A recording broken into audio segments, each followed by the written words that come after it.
So hello, everyone. Well, we here at Proxima develop a fast RTPS, one of the middleware options for ROS2. And we are going to talk here about ROS2 fine configuration.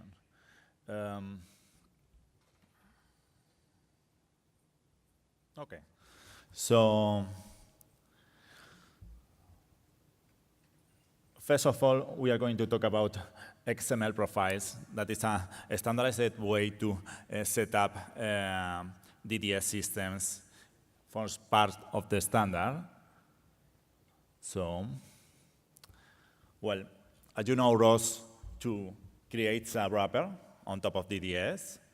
And this is simple and convenient, but hides most of the configuration parameters of DDS. But what if we need to fine-tuning ROS2? We can use the XML profiles. That is very simple to use. We are going to see some examples. I don't expect you to understand all the parameters we are going to talk about, because we just have 20 minutes, and we are going to talk about 5 different use cases. And you need usually a deep knowledge of DDS to set up the fine-tuning parameters. So anyhow, we are going to publish most of the settings for the interesting cases. So when you want to use an XML profile, you have to write a file. It's an XML file with all the parameters you want to change in your DDS entities. So for example, I am talking here about the participant, the publisher, and the subscriber. And what you can afterwards load the XML file, or you just can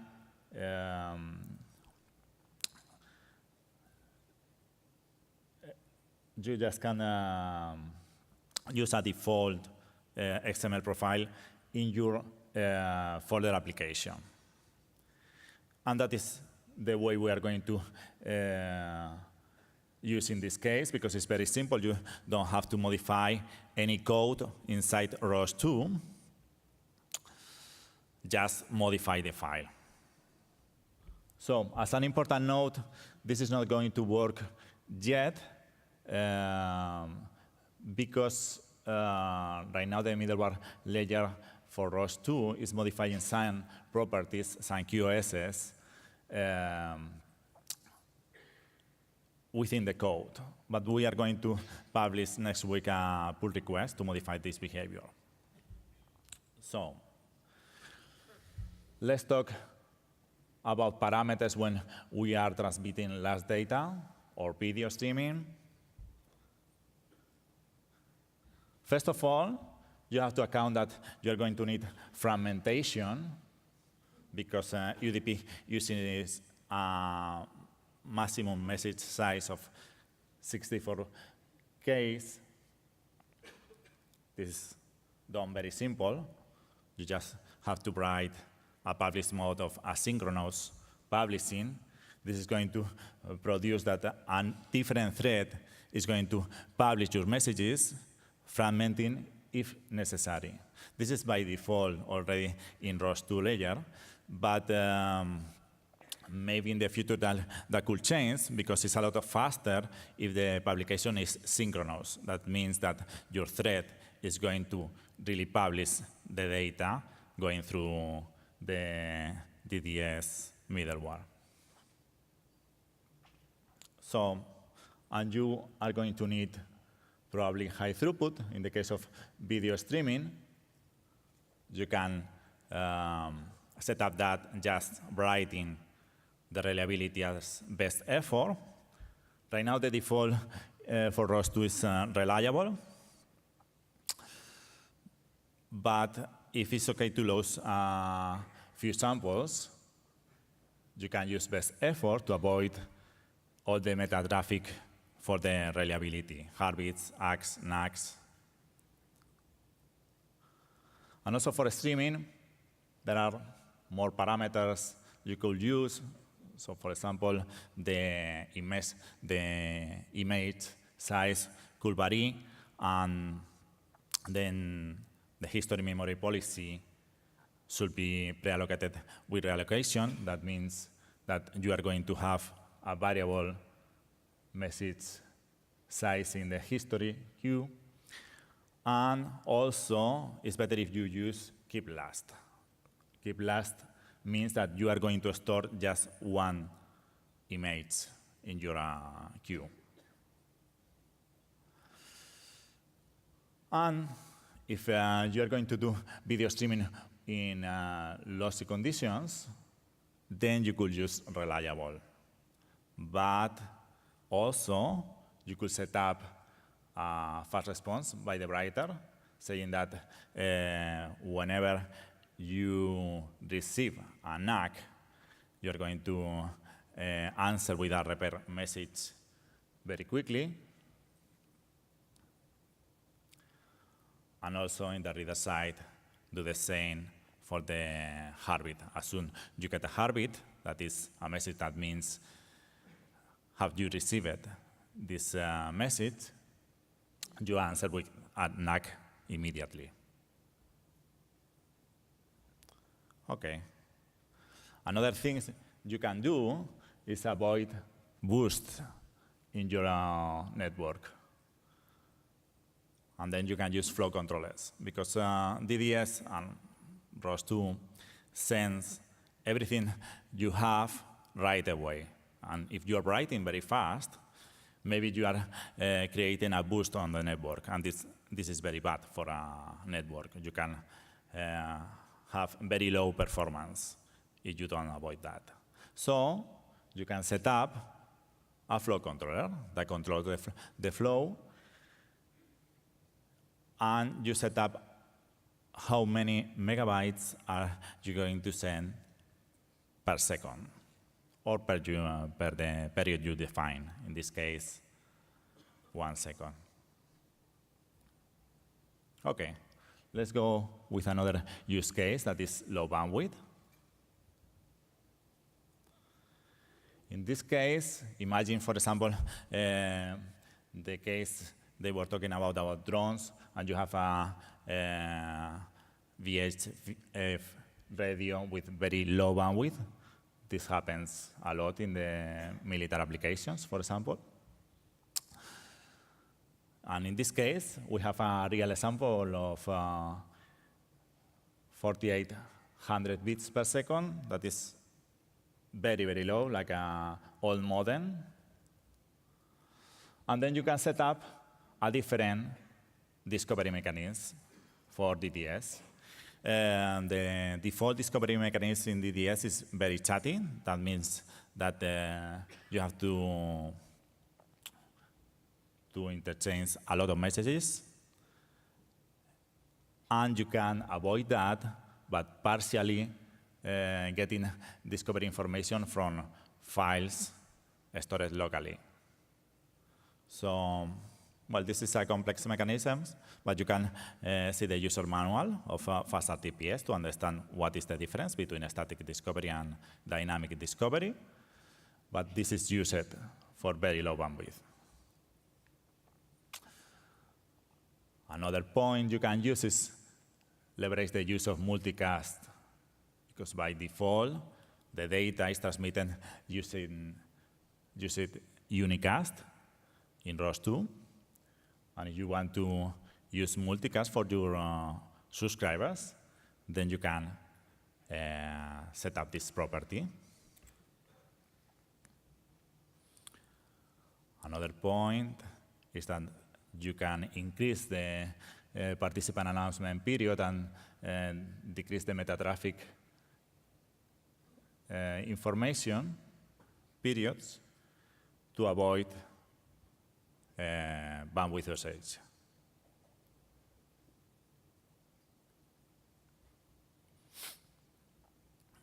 So, another important case is when you are sending commands and you want a very deterministic reliability. In that case, you could set up reliable communications, that is the default right now on ROS2. And you could also set up to keep all the messages in your buffer, all the messages not hacked.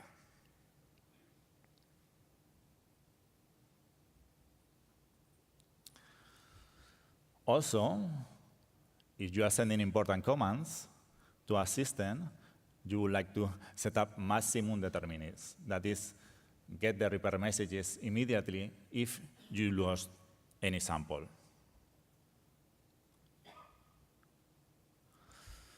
So for example, here we are set up in the heartbeat period to send heartbeat messages very quickly to the subscribers. And if we get a NAC, we can set up to answer that NAC immediately. Usually, the default is not immediately, because sometimes it's better to wait a little bit, just in case you get more NACs, to send bigger repair messages. And also, you would like to have a fast response by the reader to answer to heartbeat very quickly. And again, the default is not 0, because you usually use a different value to avoid NAC storms. So, another interesting case is data persistence. When you have a system that is publishing messages and you want the history for the late joiners. A subscriber joins the system and he wants to recover the history of the published messages. So this is very easy to set up.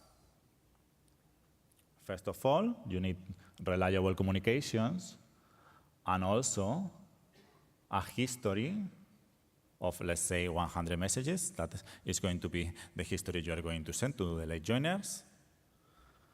And you have to set up the durability of your history to transient local. That means that history is going to be sent to the subscribers. By default, this is volatile, so it is not sent. And the last case are the discovery settings. By default, all the ROS2 participants using DDS send discovery messages through multicast, and later on, they establish a pair, a communication between pairs of nodes using unicast. But sometimes, multicast is not available, or you want to use different multicast addresses, and in that case, you could set up a list of initial peers to send the participant announcements, and you can set up the multicast and unicast locators for the discovery traffic. And this is very easy, also with properties. This is for the initial peers, and this is for the meta traffic multicast locators. So, questions? Should I revisit any case?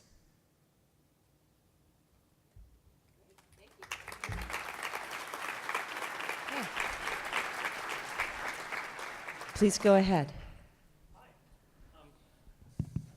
So the flow control limiting is really interesting to me.